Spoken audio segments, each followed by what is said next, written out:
China says its greenhouse gas emissions have gone up by 50% in a decade, and that's between 2005 and 2014.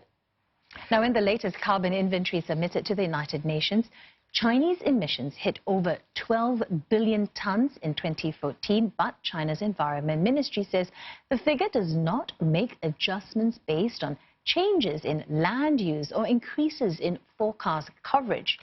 Now, that was considered, the emissions would stand at around 11 billion tons. That's still up 17% from 2010. Greenpeace has warned the CO2 emissions could hit fresh records this year as carbon-intensive sectors such as steel boost production. China is the world's biggest source of greenhouse gases.